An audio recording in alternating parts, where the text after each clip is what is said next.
Hamas প্রধান ইসমাইল হানিয়া ইরানে নিহত, প্রতিশোধের অঙ্গীকার হামাসের। গাইডেড মিসাইল ছুঁড়ে হানিয়াকে হত্যা, জানাচ্ছে আরবি সংবাদ মাধ্যম।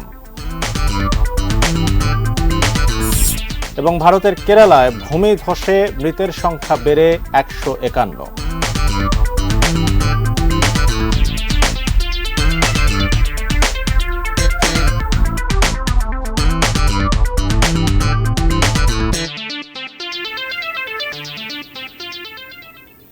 এটিএন নিউজ দেখছেন। দেশের বাইরের খবরাখবর নিয়ে আমাদের প্রতিদিনের আয়োজন অ্যারাউন্ড দ্য ওয়ার্ল্ডে আপনাদের সবাইকে স্বাগত জানাচ্ছি। আমি শামসুল আরেফিন। এতক্ষণ শুনছিলেন সংবাদ শিরোনাম, এবারে বিস্তারিত। ফিলিস্তিনের স্বাধীনতাকামী সংগঠন হামাসের প্রধান ইসমাইল হানিয়া নিহত হয়েছেন। ইরানে এক হামলায় তিনি নিহত হন বলে নিশ্চিত করেছে হামাস। ইরানের বিপ্লবী গার্ড বাহিনীও হামাসের এই শীর্ষ নেতার নিহত হওয়ার খবর জানিয়েছে। এ হত্যাকাণ্ডের জন্য ইসরায়েলকে দায়ী করেছে ইরান। এদিকে ইসমাইল হানিয়াকে হত্যার উপযুক্ত জবাব দেওয়ার ঘোষণা দিয়েছে ফিলিস্তিনের স্বাধীনতাকামী সংগঠন হামাস। ইরানের প্রেসিডেন্ট মাসুদ পেজেশকিয়ানের অভিষেক অনুষ্ঠানে যোগ দিতে মঙ্গলবার তেহরানে অবস্থান করছিলেন হামাস প্রধান ইসমাইল হানিয়া। তেহরানে তিনি যে বাসভবনে ছিলেন সেখানেই তাকে হত্যা করা হয়েছে বলে ইরানের রেভলিউশনারি গার্ড বাহিনীর এক বিবৃতিতে জানানো হয়। তবে তিনি কিভাবে নিহত হয়েছেন সে বিষয়ে কোনো বিস্তারিত তথ্য উল্লেখ করা হয়নি। ইরানের রাষ্ট্রীয় টেলিভিশন বুধবার সকালে ইসমাইল হানিয়ার নিহত হওয়ার খবর প্রচার করে। টেলিভিশনের খবরে বলা হয়, রাজধানী তেহরানের হামলায় ইসমাইল হানিয়ার দেহরক্ষীদের একজনও নিহত হন। ইসমাইল হানিয়া হামাসের রাজনৈতিক শাখার প্রধানের পদে থাকলেও তাকেই এই গোষ্ঠীর শীর্ষ নেতা মনে করা হয়। গত শতকের ৮০ দশকে হামাসের উত্থানকালে ফিলিস্তিনি সুন্নি মুসলমানদের এই রাজনৈতিক ও সামরিক আন্দোলনের সামনের কাতারে ছিলেন ইসমাইল হানিয়া। ১৯৮৯ সালে তাকে ৩ বছরের কারাদণ্ড দেয় ইসরায়েল। এরপর ১৯৯২ সালে আরও কয়েকজন হামাস নেতার সঙ্গে হানিয়াকে ইসরায়েল ও লেবানন সীমান্তের শূন্যরেখায় ছেড়ে দেয় ইসরায়েলি কর্তৃপক্ষ। ১ বছর নির্বাসনে থাকার পর ইসমাইল হানিয়া গাজায় ফেরেন। ১৯৯৭ সালে হামাসের মতাদর্শিক গুরুর কার্যালয়ের প্রধানের দায়িত্ব পান তিনি। ফিলিস্তিনের জাতীয় নির্বাচনে হামাস বেশিরভাগ আসনে জয় পাওয়ার পর ২০০৬ সালে ইসমাইল হানিয়াকে প্রধানমন্ত্রী পদে নিয়োগ দেন প্রেসিডেন্ট মাহমুদ আব্বাস। কিন্তু সপ্তাহব্যাপী রক্তক্ষয়ী সংঘাতের পর গাজায় মাহমুদ আব্বাসের দল ফাতার কার্যক্রম বন্ধ করে দেওয়া হলে প্রধানমন্ত্রীর পদ থেকে হানিয়াকে সরিয়ে দেওয়া হয়। এ সময় হানিয়া বলেন, তার সরকার ফিলিস্তিনি জনগণের প্রতি তাদের জাতীয় দায়িত্ব থেকে সরবে না এবং তিনি গাজা শাসন করতে থাকেন। পরে ২০১৭ সালে ইসমাইল হানিয়া হামাসের রাজনৈতিক ব্যুরোর প্রধান নির্বাচিত হন। পরের বছর ইসমাইল হানিয়াকে সন্ত্রাসী তকমা দেয় যুক্তরাষ্ট্রের পররাষ্ট্র দপ্তর। কয়েক বছর ধরে ইসমাইল হানিয়া কাতারে বসবাস করে আসছিলেন। Arpan Maitra, desk report, ATN news. হামাসের শীর্ষ নেতা ইসমাইল হানিয়াকে ইরানের তেহরানে তার ব্যক্তিগত বাসভবনে গাইডেড মিসাইল ছুঁড়ে হত্যা করা হয়েছে। সৌদি আরবের সংবাদ মাধ্যম আল হাদাথের কিছু সূত্র এ তথ্য জানিয়েছে। সংবাদ মাধ্যমটির খবরে বলা হয়, মঙ্গলবার তেহরানের স্থানীয় সময় রাত ১১টা ৩০ হানিয়ার বাসভবনে ক্ষেপণাস্ত্রের ওই হামলা চালানো হয়েছে। হানিয়া হত্যাকাণ্ড নিয়ে ইরানের রাষ্ট্রীয় গণমাধ্যমের খবরেও প্রায় একই রকমের তথ্য দেওয়া হচ্ছে। ইরানের বিপ্লবী গার্ড বাহিনীর সঙ্গে সংশ্লিষ্ট ফার্স্ট নিউজ বলেছে, উত্তর তেহরানের বিশিষ্ট ব্যক্তিদের জন্য বরাদ্দ করা বাসভবনে অবস্থান করছিলেন হানিয়া। এ সময় আকাশ থেকে ছোঁড়া অস্ত্রে তাকে হত্যা করা হয়েছে। এদিকে হামাস প্রধান ইসমাইল হানিয়াকে হত্যার নিন্দা জানিয়েছেন ফিলিস্তিনি কর্তৃপক্ষের প্রেসিডেন্ট মাহমুদ আব্বাস। ফিলিস্তিনের স্বাধীনতাকামী সংগঠন হামাসের রাজনৈতিক প্রধান ইসমাইল হানিয়া হত্যাকাণ্ডের ঘটনায় প্রতিক্রিয়া জানিয়েছে ইরান ও রাশিয়া। ইরানের পররাষ্ট্র মন্ত্রণালয়ের মুখপাত্র নাসের খানানি আজ বুধবার বলেছেন, ফিলিস্তিনের স্বাধীনতাকামী সংগঠন হামাসের রাজনৈতিক প্রধান ইসমাইল হানিয়ার রক্ত কখনোই বৃথা যাবে না। তেহরানে হানিয়ার শাহাদাত বরণের ঘটনা ইরান, ফিলিস্তিন ও প্রতিরোধের মধ্যে বন্ধনকে শক্তিশালী করবে। হামলায় তিনি নিহত হওয়ার পর ইরানের পক্ষ থেকে এ প্রতিক্রিয়া জানানো হয়। অন্যদিকে রাশিয়ার উপ পররাষ্ট্রমন্ত্রী মিখাইল বোগাদানভ বলেছেন, ফিলিস্তিনের স্বাধীনতাকামী সশস্ত্র সংগঠন হামাসের প্রধান রাজনৈতিক নেতা ইসমাইল হানিয়া নিহত হওয়ার ঘটনাটি একেবারেই অগ্রহণযোগ্য রাজনৈতিক হত্যাকাণ্ড। আজ বুধবার দেশটির রাষ্ট্রীয় বার্তা সংস্থা RIA-কে দেওয়া সাক্ষাৎকারে তিনি একথা বলেন। এ হত্যার ঘটনাটি গাজায় যুদ্ধবিরতি সংক্রান্ত আলোচনার উপর নেতিবাচক প্রভাব ফেলবে বলে উল্লেখ করেন রুশ উপ পররাষ্ট্রমন্ত্রী। ইরানের নতুন প্রেসিডেন্ট হিসেবে আনুষ্ঠানিকভাবে শপথ গ্রহণ করেছেন সংস্কারপন্থী দলের নেতা মাসুদ পেজেশকিয়ান। স্থানীয় সময় মঙ্গলবার দুপুরে দেশটির রাজধানী তেহরানের পার্লামেন্ট ভবনে প্রেসিডেন্ট হিসেবে শপথ নেন তিনি। এ সময় তার বক্তব্যে তিনি বলেন, বিশ্বের সাথে ইরানের অর্থনৈতিক সম্পর্ক স্বাভাবিক করার পাশাপাশি পশ্চিমাদের নিষেধাজ্ঞা অপসারণেও কাজ করে যাবেন তিনি। শপথ গ্রহণ অনুষ্ঠানে আর্মেনিয়া, তাজিকিস্তান, মিশর, সুদান, ইরাক, তুরস্ক, সৌদি আরব, আজারবাইজান, কিউবা, ব্রাজিল সহ প্রায় ৮০টি দেশের প্রতিনিধিরা উপস্থিত ছিলেন। গত রোববার পেজেশকিয়ানকে ইরানের প্রেসিডেন্ট হিসেবে আনুষ্ঠানিকভাবে অনুমোদন দেন সর্বোচ্চ নেতা আয়াতুল্লাহ আলী খামেনি। চলতি বছরের মে মাসে এক হেলিকপ্টার দুর্ঘটনায় মারা যান সাবেক প্রেসিডেন্ট ইব্রাহিম রাইসি। এরপর গত ৫ জুলাই রান অফ নির্বাচনে সাইদ জালিলিকে পরাজিত করে ইরানের নবম প্রেসিডেন্ট নির্বাচিত হন মাসুদ পেজেশকিয়ান।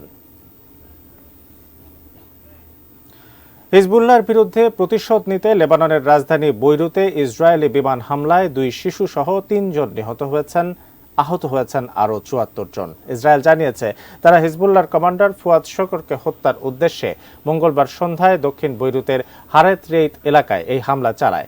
হামলায় ফুয়াদ নিহত হয়েছেন বলে দাবি করেছে ইসরায়েল, তবে তা অস্বীকার করে হিজবুল্লাহ জানিয়েছে ফুয়াদ শকর নিরাপদ রয়েছেন। ফুয়াদ শকর হিজবুল্লাহর অপারেশন ইউনিটের প্রধান এবং হিজবুল্লাহ নেতা হাসান নাসরাল্লাহর ডান হাত হিসেবে পরিচিত। গত শনিবার ইসরায়েল অধিকৃত গোলান মালভূমির একটি ফুটবল মাঠে রকেট হামলায় ১২ জন নিহত হয়। এ ঘটনায় হিজবুল্লাহ জড়িত দাবি করে প্রতিশোধ নিতেই পাল্টা হামলা করল ইসরায়েল। হামলার নিন্দা জানিয়ে লেবাননের প্রধানমন্ত্রী নাজিব মিকাতি একে ইসরায়েলের নির্লজ্জ আগ্রাসন বলে কঠোর সমালোচনা করেছেন।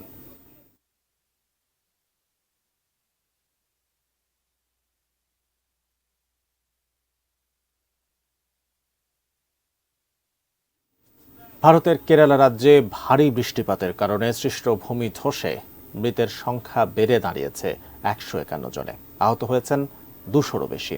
মঙ্গলবার সকালে কেরালার মেপাদি পাহাড়ি এলাকায় এ ঘটনা ঘটে। মাটি ও পাথরের নিচে এখনও শতাধিক মানুষ চাপা পড়ে আছেন বলে আশঙ্কা করছে কর্তৃপক্ষ। তাদের উদ্ধার কাজ চলমান রয়েছে। তবে বৃষ্টি ও দুর্যোগপূর্ণ আবহাওয়ার কারণে ব্যাহত হচ্ছে উদ্ধার তৎপরতা। এ ঘটনায় ভারতের প্রধানমন্ত্রী নরেন্দ্র মোদী, কেরালার মুখ্যমন্ত্রী পিনারাই বিজয়ন ও কংগ্রেস নেতা রাহুল গান্ধী গভীর শোক প্রকাশ করেছেন।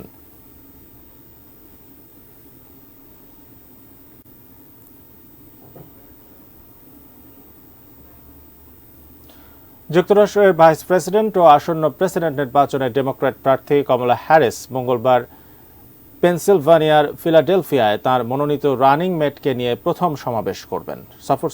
সফরসূচির তালিকায় প্রথমেই পেনসিলভানিয়া থাকায় অঙ্গরাজ্যটির গভর্নর জোশ শ্যাপিরো কমলা হ্যারিসের রানিং মেটের সংক্ষিপ্ত তালিকায় একেবারে উপরে উঠে এসেছেন বলে ইঙ্গিত পাওয়া যাচ্ছে। কমলা হ্যারিসের রানিং মেটের সংক্ষিপ্ত তালিকায় জোশ শ্যাপিরো ছাড়াও রয়েছেন কেন্টাকির গভর্নর অ্যান্ডি বেশিয়ার, অ্যারিজোনার সিনেটর মার্ক কেলি, মিনেসোটার গভর্নর টিম ওয়ালস এবং পরিবহন মন্ত্রী পিট বুটিগিয়েগ। ফিলাডেলফিয়ায় এই সমাবেশের মধ্য দিয়ে নির্বাচনী লড়াইয়ে খুব গুরুত্বপূর্ণ অঙ্গরাজ্যগুলোতে ৪ দিনের সফর শুরু করবেন কমলা হ্যারিস। এই তালিকায় মিশিগান ও অ্যারিজোনাও রয়েছে। ২০২০ সালে অনুষ্ঠিত প্রেসিডেন্ট নির্বাচনে ফিলাডেলফিয়ায় হাড্ডাহাড্ডি লড়াইয়ে ডোনাল্ড ট্রাম্পের রিপাবলিকান পার্টিকে পরাজিত করেন ডেমোক্র্যাটরা। এদিকে যুক্তরাষ্ট্রের শিশুদের অনলাইনের ক্ষতিকর প্রভাব থেকে সুরক্ষায় একটি বিল পাশ করেছে মার্কিন সিনেট। মঙ্গলবার ৯১-৩ ভোটে পাশ হয় বিলটি। সাইবার বুলিং এবং অনলাইনে ক্ষতিকর কন্টেন্টের প্রভাবে সন্তানহারা বাবা মায়েরা বিলটিকে স্বাগত জানিয়েছেন। এর ফলে সোশ্যাল মিডিয়া কোম্পানিগুলো অনলাইনে অপ্রাপ্তবয়স্কদের জন্য যেসব কন্টেন্ট তৈরি করে তা নিয়ন্ত্রণ করবে। সম্ভাব্য আসক্তিমূলক কন্টেন্টও নিয়ন্ত্রিত হবে। মার্কিন নিম্নকক্ষ হাউস অব রিপ্রেজেন্টেটিভস এখনও বিলটির উপর কোনো প্রতিক্রিয়া দেখায়নি, তবে বিলটির উপর সবার সমর্থন আনতে কাজ করা হবে বলে জানিয়েছেন স্পিকার মাইক জনসন। বিলটি আইনে পরিণত করতে দেরি না করে প্রেসিডেন্টের ডেস্কে পাঠাতে হাউস অব রিপ্রেজেন্টেটিভসের সদস্যদের প্রতি আহ্বান জানিয়েছেন মার্কিন প্রেসিডেন্ট জো বাইডেন।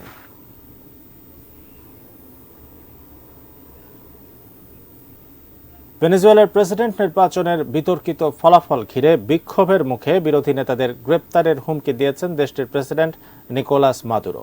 প্রেসিডেন্ট প্রাসাদের ব্যালকনি থেকে সমর্থকদের উদ্দেশ্যে দেয়া ভাষণে হুঁশিয়ারি উচ্চারণ করেন মাদুরো। এ সময় বিরোধী নেতা মারিয়া করিনা মাচাদোর গ্রেপ্তারের দাবি জানায় তার সমর্থকরা। সমর্থকদের উদ্দেশ্যে মাদুরো বলেন, সরকার বিরোধীদের স্বরূপ উন্মোচন করে তাদের কারাগারে পাঠানো হবে।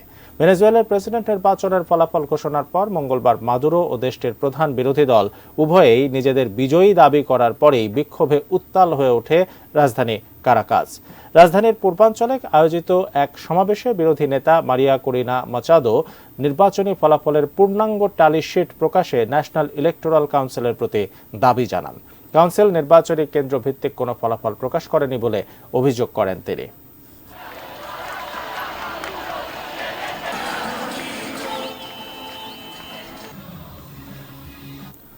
যুক্তরাজ্যের সাউথপোর্টে ছুরি হামলার ঘটনায় বিক্ষোভে অন্তত ৩৯ পুলিশ কর্মকর্তা আহত হয়েছেন। মঙ্গলবার নিহতদের স্মরণে শোক জানাতে সাউথপোর্টে ঘটনাস্থলের কাছে জড়ো হন বাসিন্দারা। এ সময় ওই এলাকার একটি মসজিদের কাছে বিক্ষোভ শুরু হয়। পরে নজরদারিতে থাকা পুলিশ সদস্যদের উপর হামলা চালায় বিক্ষোভকারীরা। পুলিশ জানায়, বিক্ষোভকারীদের অনেকে মুখোশ পরেছিলেন। পুলিশকে লক্ষ্য করে বোতল ও পাথর নিক্ষেপ করেন তারা। এতে ৩৯ পুলিশ কর্মকর্তা আহত হন, যাদের মধ্যে ৮ জনের অবস্থা গুরুতর। বিক্ষোভকারীরা ইংলিশ ডিফেন্স লিগের কট্টর সমর্থক বলে ধারণা করছে পুলিশ। গত সোমবার যুক্তরাজ্যের সাউথপোর্টে একটি নাচের ক্লাসে ছুরি হামলায় ৩ শিশু নিহত হয়। ওই হামলায় আহত হয় আরও ৯ জন।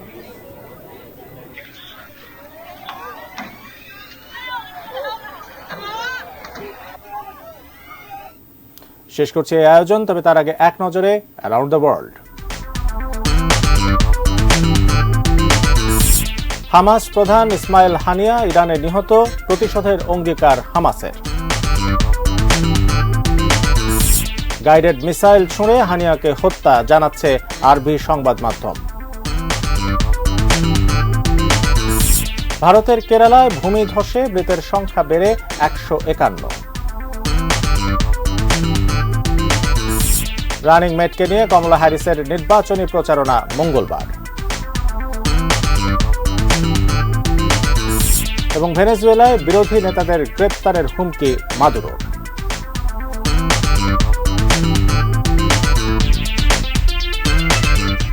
এই ছিল অ্যারাউন্ড দ্য ওয়ার্ল্ড। এটিএন নিউজের সব খবর জানতে ভিজিট করুন atnnewstv.com। এছাড়া চোখ রাখুন এটিএন নিউজের ইউটিউব ও ফেসবুক পেজে। কাল আবারও দেখা হবে একই সময়ে। সে পর্যন্ত সঙ্গে থাকুন, দেখতে থাকুন এটিএন নিউজ।